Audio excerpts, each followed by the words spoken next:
Awesome. Well, this is the Big Friendly Swim podcast, and I'm the Big Friendly host. And today's guest is coming off of his first Paralympic Games, and he's a first-time Paralympic medalist. Morgan Ray, how are you? Doing good, Ahmed. How about yourself? I'm doing good. Thanks for being here. I'm excited. Yeah, for sure. Yeah. Excited to be So, here. Yeah. good. No, I'm excited to be here. Yeah. To start things off, very important question. I was reading an article where you talked about how you wanted to get a croissant in Paris. Did you get the croissant? I had many croissants. Yeah, for sure. I mean, we had the ones in the village. When we got to go out, like day 10 of competition, when I was done competing, I made sure I had a local croissant. Like I needed to get my hands on that. It is not like these Starbucks ones we get here. I tell you that. Their pastries are wow, out of this world. That's very important. I had to make sure that you got the croissant. A lot of people were asking me because I kind of dropped it when we had our team send off when I was back here in July, and a bunch of local news were out here, and they asked me like, "So what's something you got?" And I'm like, "Croissant." I just like I froze and I just said croissant, and they're like, "No, we're following up on that. Like, did you get the croissant?" I'm like, "Yeah, croissant." It's like the on-the-spot question that like somebody asks you, and you're like, "This thing, first thing like I'm like." France, croissant, Paris. Yeah. So, what was the moment you realized that swimming at this elite level was a real possibility for you? I think when I made my first national team cut when I was 15, that was definitely at that meet. It was a World Series meet in Indianapolis at the natatorium, and just being it was like my first international competition, and yeah, it was a really cool experience. And I think from then I was like, okay, I can kind of do something serious with this because I just been for a lot of years just kind of training, and I go to a couple meets here and there, maybe nationals and stuff, but my first international competition was the World Series, and there, just getting that exposure and everything, I think kind of unlocked something inside me. And yeah, I kind of was like, I think I can really do something now. Especially in that beautiful of a venue, like it probably like it is like a bit of a confidence booster to be in that beautiful of a venue with that many Mhm. like elite level swimmers and to be able to hang with them. Yeah, for sure. And like there were a couple of the veteran athletes too, like that were just so like welcoming and just supportive and stuff, just for the youngsters like me. And yeah, it was a really cool experience. Just I like I said, I've gone to nationals and stuff and seen like I've been to nationals and like been that like exposed, but like international competition is totally different. Just even though it was a domestic meet, we were still getting other Yeah. athletes and stuff. So So this one is one that like I actually only learned about this recently. Like I'd sort of understood what the para swimming classifications were like, uh-huh. but I finally was like, okay, I need to like figure this out. Like if I'm gonna be like a swimming based journalist, I need to make sure that I know this. Mhm. So can you break down for people who may not know like how some of the para swimming classification works? For sure. Whenever people ask, I try and just keep it as simple as Yeah, possible because it can be complex, but like for me, I mean, when you're one swimmer, you're just focused on your class. Like that's kind of just how you go. But so I wrote some notes about it. So there are 14 different classifications in para swimming. Each starts with an S. It's common in para sports, like they have a letter at the beginning. It's usually with their sport. So like S for swimming, T for track and field. Yeah, and then so they have S1 through S10. Those are physically impaired, with S10 being the least impaired, and then S1 being the most impaired. They also have visually impaired athletes S11 through 13. 13s are the least visually impaired, and the 11s are the most. And then we have 14s who are intellectually impaired, so they may have like a TBI or something like that. And yeah, and then with the VIs too, S11s and 12s, they have tappers, so that's so that they know when to flip or they're about to finish to the wall. And then S11s wear blackout goggles, so that because everyone that's visually impaired like has some maybe degree of light exposure, so in order to level that, sort of like goal ball kind of, yeah, they just black out the goggles, so they are all kind of just leveled. So, and then I that's fall interesting under actually. the yeah. Sorry, Um, go I, ahead. yeah, you're good. I fall into the S6 category, which is usually people with short stature or they have like coordination issues that are more severe, or they have more amputations and stuff like that. So I was gonna say it's interesting. I didn't know that the the letter at the beginning was based off of your sport. I had It no took idea. me a That's while, like, to realize. I'm like, because I'd always explain to people like, oh, S. I don't know why there's an S, but that's what. And then I'm like reading other classifications and like from other sports, and like, oh, that makes sense. Like that would be easy actually to say that, like to yeah. put a thing at the beginning. So So coming up from Bowl School Sharks, like it's a in my opinion at least, it's a fairly like legendary club team with a lot of legacy behind it. What were some of the ways you think that swimming for Bulls set you up for success later on? so Bowls has just always been my home. I've born and raised in Jacksonville, and so I mean, hearing it growing up, just all the legends and everything, and then like watching Rio with Murphy, Caleb, and Schooling, just such a rich history, like you said, and going to practice. And I mean, I was probably when I started at Bulls, I was like 11, so I think Caleb and Ryan were like just finishing up almost. Like they had a couple years like there because Caleb was on the club team, and then Ryan went there, and the Schooling went there. So I mean, I will say I was on deck with them, even though I can barely remember that far ago. Um, but I definitely, I think in high school I had like a shift in approach, just coming to practice with honoring. I kind of came up with like how there's so many legends that have come through this program, and me not doing my best in practice or not finishing to the wall and like doing like just the fundamental stuff is like a disrespect to them because they poured their blood, sweat, and tears in this very pool that I'm swimming in.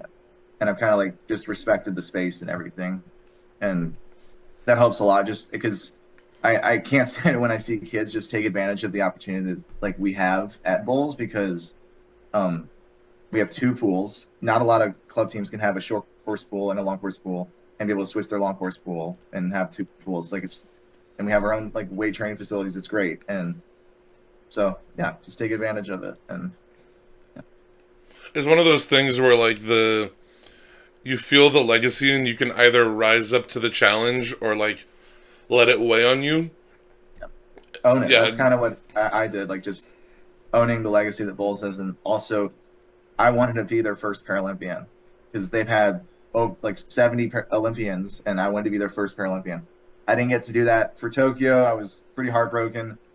But I was like, all right, I don't want to just this time around. I don't want to just be y'all's first Paralympian. I want to be y'all's first medalist. Like I want to be on the podium. I don't want to just make this team. I want to be come home with a medal. So that was definitely the fuel in my fire for the next 3 years after Tokyo. So what did it mean for you? Like, sort of combining questions that I have for you. What did it mean for you after being a first alternate for Tokyo to come back in Paris and not only make the team and like confidently say that you are on the team, but to also wrap up your 2024 campaign with a Paralympic medal around your chest? it's more than I could have dreamed of. I mean, when you put goals out, you hope to make them. It doesn't always go that way. So, like going into this games year, I wanted. I mean, first I just wanted to make the team, like because it's hard going into trials thinking, oh, when I get to games, I want to do this. Like it's the most stressful time of your life making the team, and so going into trials, that was the biggest thing, and then making the team, check the box on it. I kind of just it was weird because like I had to keep in the back of my mind that hey, you might not come back with a medal. My coach Alexis Keto told me that, and she just wanted to be real with me and just prepare for that because it can happen. And I'm like, well, I don't want it to happen. And she's like, but it could happen. And so I was prepared. I mean, when I got fourth in my 100 breast, that was a heartbreak. I mean, even though I set the American record, like lowered mine. Yeah. But I wanted to be on that podium. Like it was killing me, just because I won silver 2 years ago at Worlds in Madeira, and I wanted to get a medal at games. It means so much more at games, of course. And then I remember specifically right after my 100 breast, walked to the warm down pool, said a quick prayer, and just said, all right. I mean, I had another relay in the morning too, and I was doing 100 breasts. It was a 4x100 medley. So I was already on that. So I was like, all right, well, I gotta get ready for the next one. And then had a couple days off, and then had the 4x50 medley, and I earned my spot on that, and here we are. I won a silver, and I put us in a good position, and we got silver. So Yeah. I absolutely love relays. Like I feel like I feel like the US places unfortunately places like more importance on like if you're an individual medalist. Like, oh, you won an individual medal at the Olympics, but like relays are so special to me because it's like everything has to come together. All four yeah, you people all have have to come together. yeah, they all have to have good swim. I mean, they have to have a great swim, and yeah, and like there's no I mean, even if you look back at like the 2008 for free relay, like Hmm. because people was like was I think it was the third leg he Yeah, kind of lost sleep. I'm like, okay, well, French guys were fast too, and he had to do his part to set up these. Like it all fits. Like every person on that relay is on that relay to work together, and I mean, and it's really cool just in para because we have the point system. So like with our relay, it was the 20 point that we won in silver in. So it's just you add up your classifications and it cannot exceed 20 points. And it's really cool because like watching the races, you're like, you might be in first, but you might be in yeah, fifth.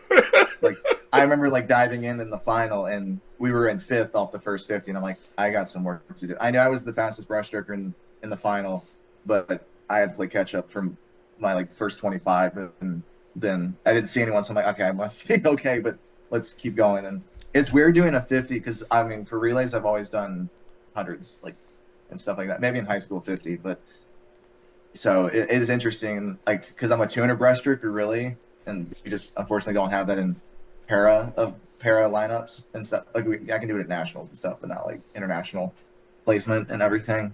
So it's finding like Alexis and I have worked so hard and just we're getting better, but I mean it will get better. Just dialing in my endurance because I can finish hard. It's just I got to go out hard yeah. and like yeah.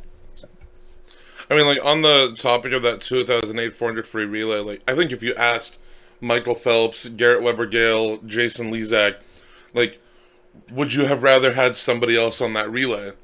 They would have said a confident, like a vehement no, because yeah. you don't know if somebody else is going to be able to go faster or slower. Well, and Colin earned his spot on the relay too. Yeah, So it's like that, and that's the whole thing. Like with the drama that comes with relays is like if someone doesn't do as well, it's like no, those were the four. They didn't know. Like those are the four swimmers yeah. going into that final that were chosen. They can't be like, well, what if he does that?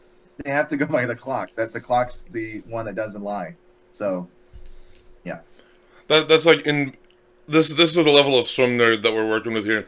In prelims, Matt Grievers was, I believe, like 8/100ths of a second slower than Cullen Jones was, and that was why Cullen got the spot in the final because he yeah, was faster. yeah. In the final, they won by 8/100ths of a second. So it's like I mean, there's so many different what if games you can play, but it's like Yeah. the coaches probably looked at those times and just kind of breathed a sigh of relief. Mhm. I mean, obviously, no Well, and disrespect towards Matt Grievers. He's a legendary athlete. yes, for sure.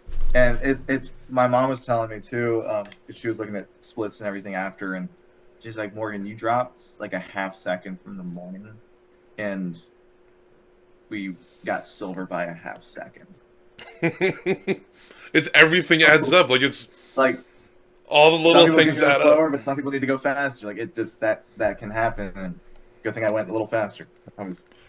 I mean, also I was very safe on my relay exchange in the morning. Just we all were. That's kind of just how we roll this. All right, you touched. Okay, I'll go.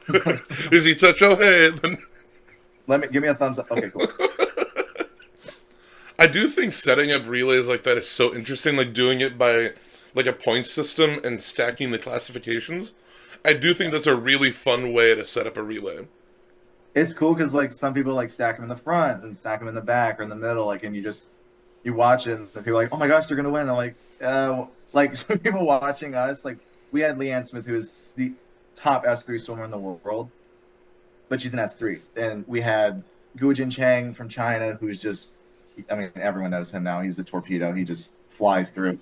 So I mean, we Leanne told me before the race, she's like, I'm gonna need about 11 seconds lead if we want to win this. And we're like, all right, we'll see what we can do. Um, but I mean, we knew that China was definitely gonna, unless they like pooped the bed and got DQ'd or something, they were gonna win. It was just Ukraine and Turkey, I think. I can't remember who got fourth, but I was so focused on just Leanne in Ukraine. I remember watching, like I'm like pulling her to the finish. It was insane because she's getting creeped up on because it was an S5 that was coming up on her, and she said like she blacked out the last 15 and just like bruised her hand on the wall. Like it was crazy. Awesome. It's honestly like taking like an Olympic mixed relay and just like making that, like putting that variety like on steroids almost. Yeah, Because it's like yeah. I feel like it's even more unsure of like in terms of predictability for like a For sure. Paralympic mixed relay of that nature. Hmm.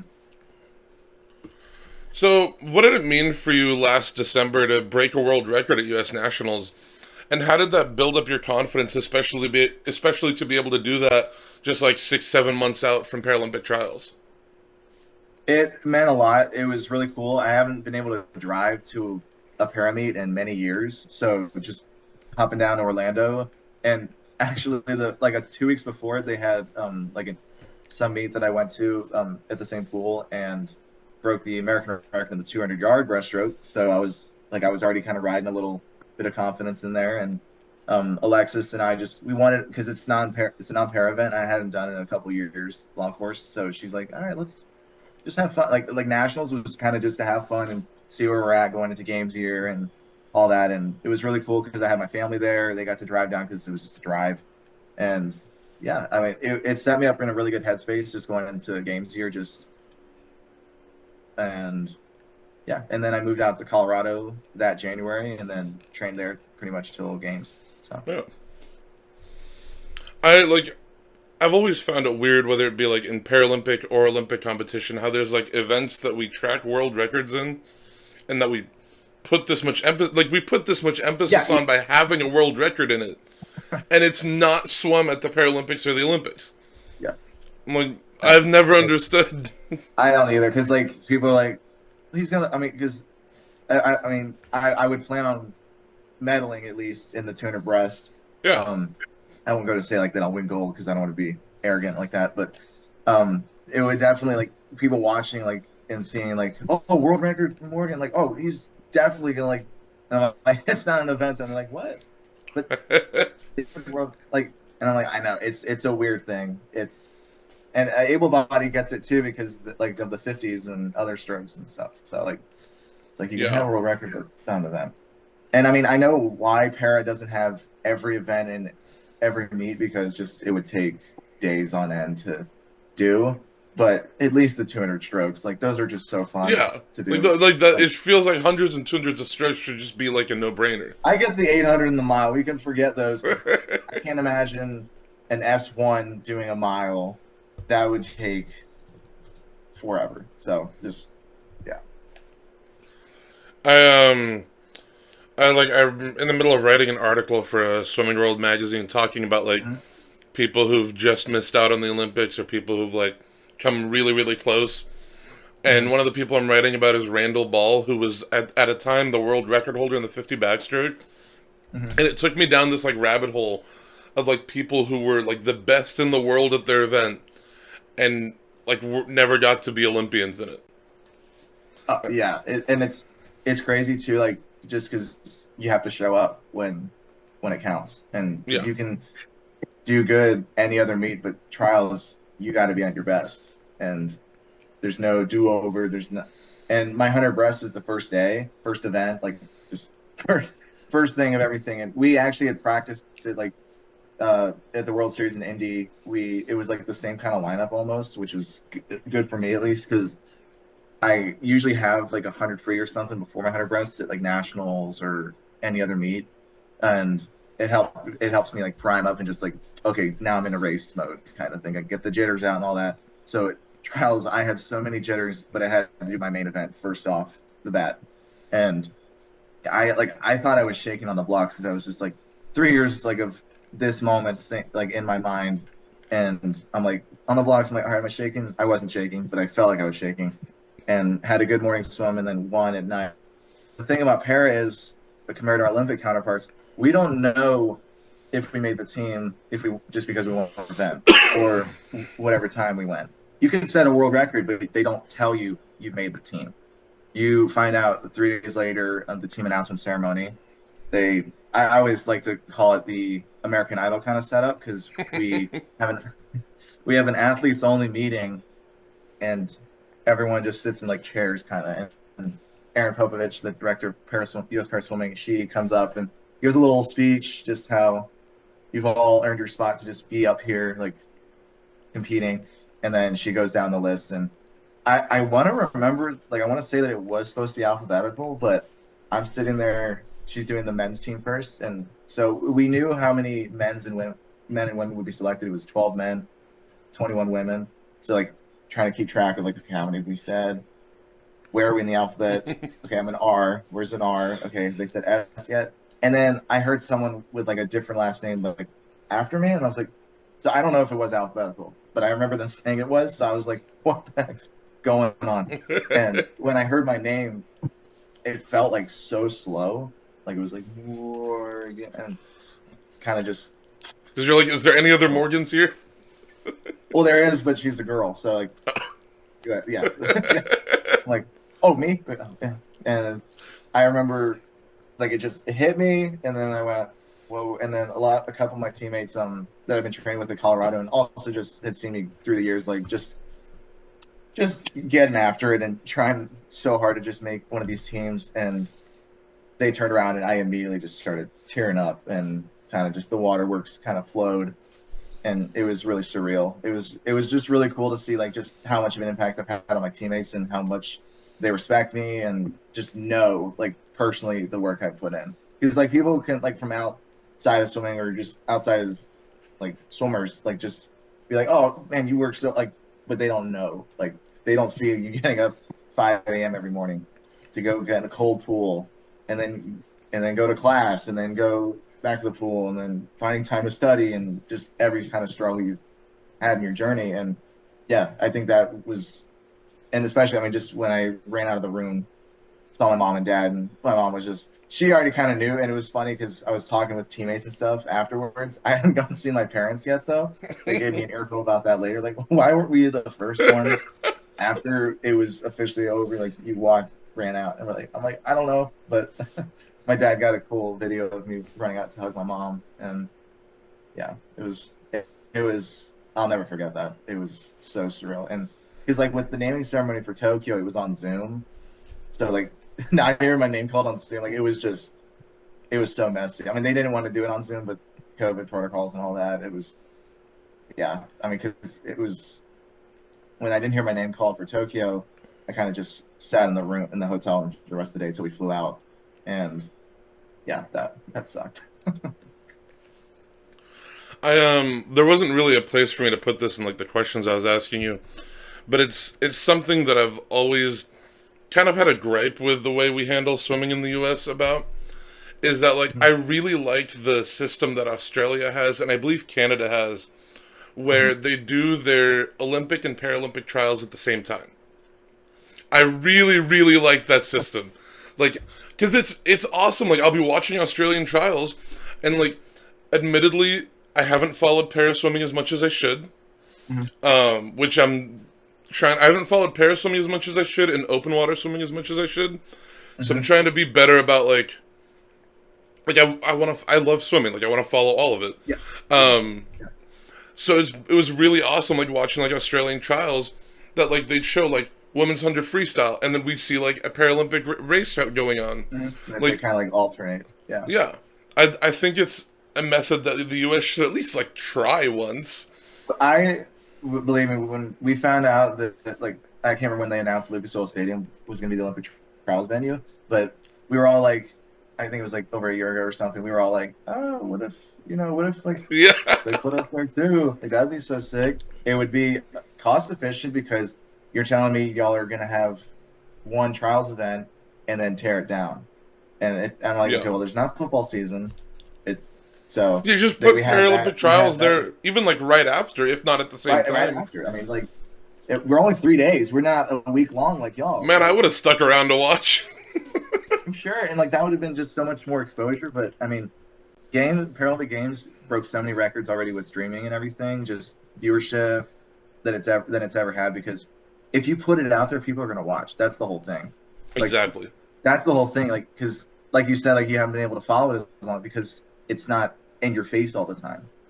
I mean, it's gotten so much better than when I first started watching para. Like we used to have to stream it on YouTube at 2 a.m. like on some like malware website or something maybe. Like it was just, but now it's like on Peacock. Like oh, it's like and it's so much easier in conversation to tell people like when heading to games, they're like, is it going to be on TV? And I'm like, yes, it's going to be on TV. It's going to be actually on the exact same streaming service as the Olympics were. So no excuse, guys. But even like at like Golden Goggles, for example, like Yeah, I would Australia, hope. Canada, they have awards for Paralympians. They have like Paralympic Race of the Year, Women's Para Swimmer of the Year. Like I feel like it's not that hard. It's not that big of a step, but it's like it's Yeah, yeah. I know, and it's been it's in so many conversations just amongst my teammates just about that, and I mean, I think I don't for LA it's going to be interesting because because they already said like SoFi is for swimming, but I believe we're like at Long Beach or something. Can't remember the beach Oh, is that's called. weird. Why like And I'm like, y'all can't put us at like what's the bowl game that's usually in California, Tax Layer or something. I'm not sure. There's a football stadium there that one of the coaches said you should just go there, like because Yeah. they're saying SoFi is going to be football season, NFL. And I'm like, okay, like they can play 2 away games or something like Yeah. onwards. Like, Literally. like it's also you're in California. How many football teams do y'all have? Or just like y'all have A many? surprising amount actually. Yes, like We've had some leave, but like we still have a surprising amount of teams. yeah, and like you said with like Canada and Australia having theirs together, like that would be so awesome, and like that would also get kids watching so Exactly. exposed to it because I want kids to like not just because it is a pet peeve of us Paralympians like when people call us Olympians because it's like yes we are at the same level as them but we have our own thing.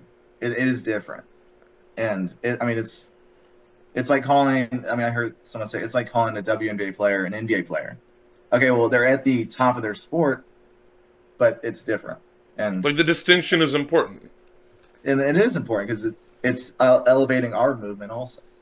And when you Like just I kind of throw, understand like putting Paralympians and Olympians in the same meet at like an international meet would be logistically crazy hard because like that'll be like a 14-day very meet.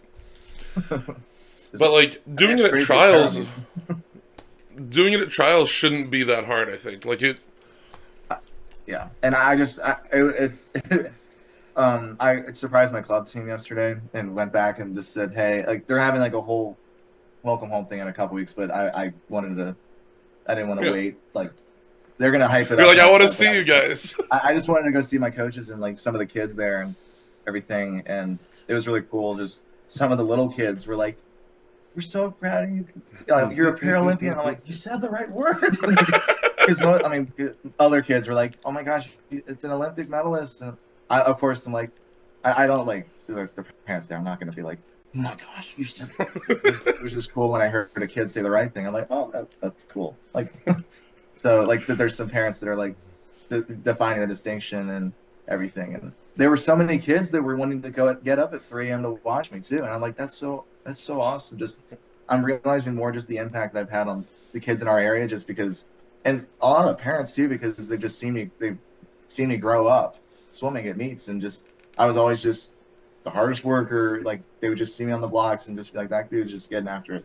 And now I have that PLY at the end of my name, and like, and I have a silver medal too. So it's really cool just to see like maybe not a full circle because I'm definitely not done yet. I'm only 22, but like just so far in my journey, how far I've come and like how much I've impacted other people. And I think it's really rewarding. And keeps me going too, because I had that when I was younger, and I want to kind of do that too.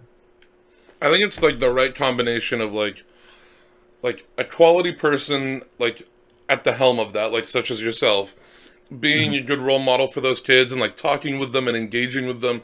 Because like I can tell you from like my own experience, like I've had kids come up to me because I've coached swimming for 10 years now. Okay, I'm only 23, like 8 years. Um, but I've had kids come up to me and been like, "Hi, how are you?" Like, and they've remembered my name, they've remembered who I am, and like I Hmm. maybe taught them one swim lesson for like 30 minutes. Hmm.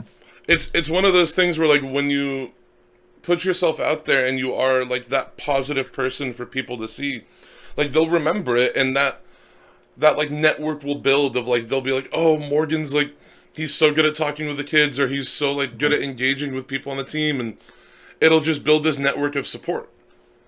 Yeah, and it's cool because I'm just being myself too. I'm not having to put on Yeah. a face for someone. Like I was talking to one of the moms yesterday at Bowls, and she was like, "No," because I was being humble, and I said like, "Yeah, I think I've like kind of started to realize like that I've had like an impact." And she's like, "Kinda." Don't say kinda. And I'm like, "Okay, well, I'm gonna be humble. Like I'm not gonna." It's like the worst thing you could say. Like I'm the most humble person. Like I'm like just totally like, oh, well, take that back. Like so, but it's just really cool, and also like not just hearing it, but seeing it. I think seeing it is even cooler than hearing it because yeah, I just seeing the kids' faces, like seeing them nervous to meet me, and I'm like, what? People are nervous to like I've never had that, and it's cool. It's There's a kid that I coached this summer because I coached the summer league team this summer, and I'm not sure what like I know he has some sort of like intellectual disability. I don't know what it is. I never asked. I never cared to know. Like I treated him like every other kid on the team. Like I just worked with him whenever he needed it. But he Mhm. wore these like shark goggles that had like little shark teeth around the lenses. And it was me and another coach who spent like a week working with him on getting him legal on breaststroke before his last meet. Like we were with him Mhm. every single day.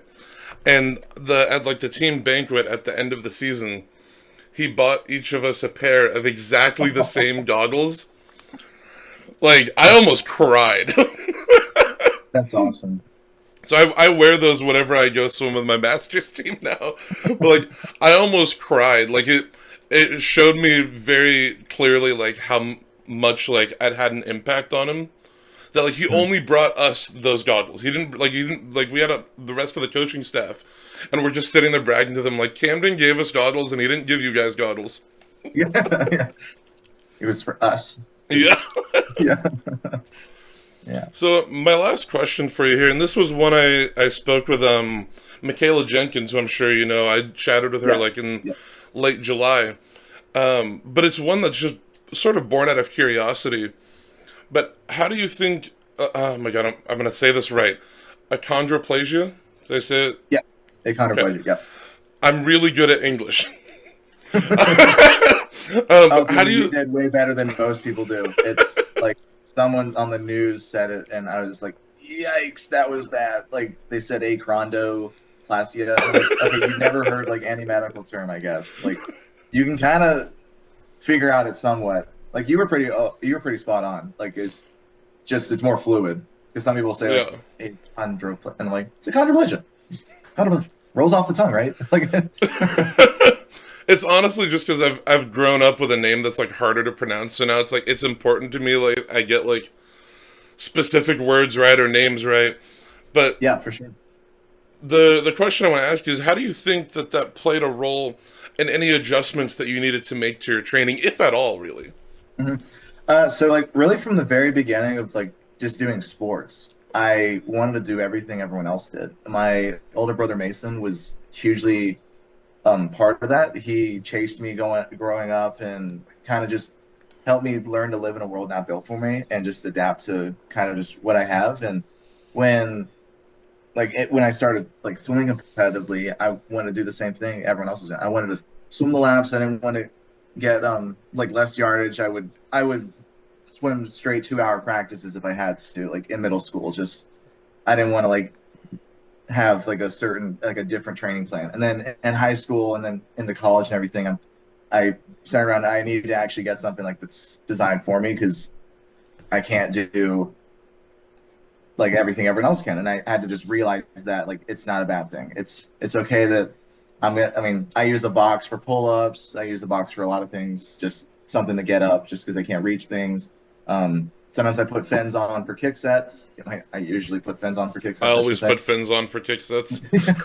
I know, I like Paralympic camps and stuff. I'm like, there's some like the S10s are like have full legs and everything, and they're putting fins on. I'm like, what are you doing? Like,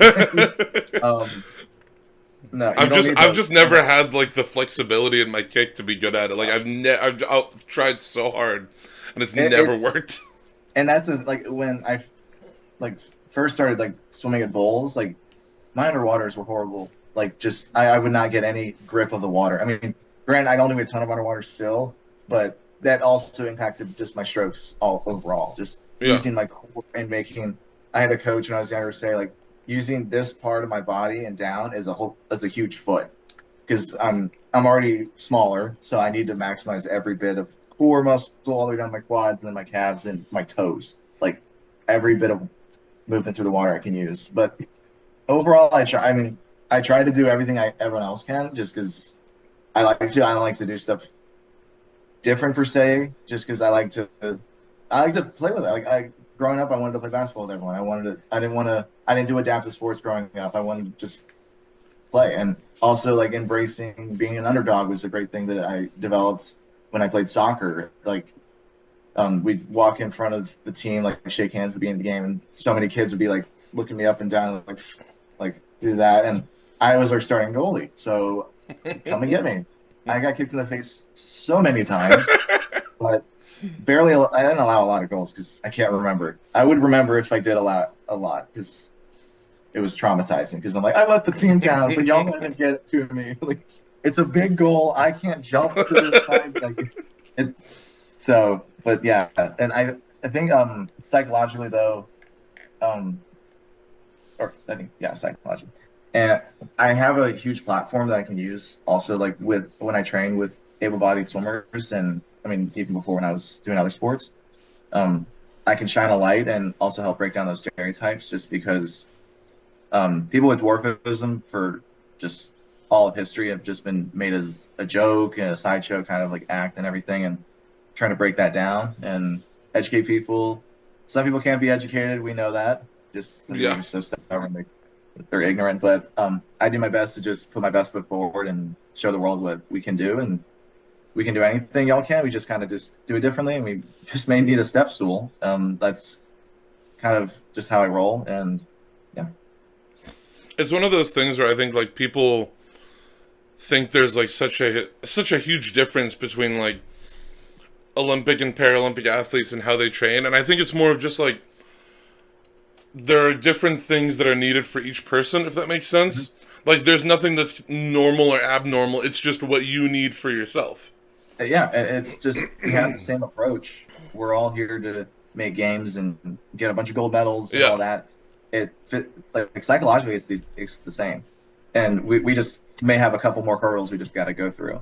And that's I think what people need to realize is just that like we're at that same level. I mean, para means alongside, so boom, right there. Morgan, thank you so much for sitting down with me. I'm really glad we were able to get this set up. Sure. I'm really glad we were able to get this together. You wanted to see it. So. I remember like I went to this swim clinic with Tom Shields back in like 2019. And I have a picture of like me wearing his gold medal, and like it just felt so heavy. Was like they're just so heavy. How many times people told me in the last 2 weeks, golly, like they'll pick it up and like, man, it is heavy, and I'm like, oh my gosh, like I'm getting sick of hearing it, but it's funny because I hear it from everyone. But it was, I mean, I will say it was heavy when they put it around my neck at the ceremony. I did like a little hoop. I just didn't know what Paralympic medal felt like, and it was really cool. And I just love the design they did with it because like it looks beautiful. And then like the back of it's got Braille on it for the VI athletes, and then they have the event on the side, and then this like kind of the glare, but this is like if you're looking up the Eiffel Tower, Oh like yeah, underneath it. that's Yeah, like so awesome. like Wait, yeah. that's really cool.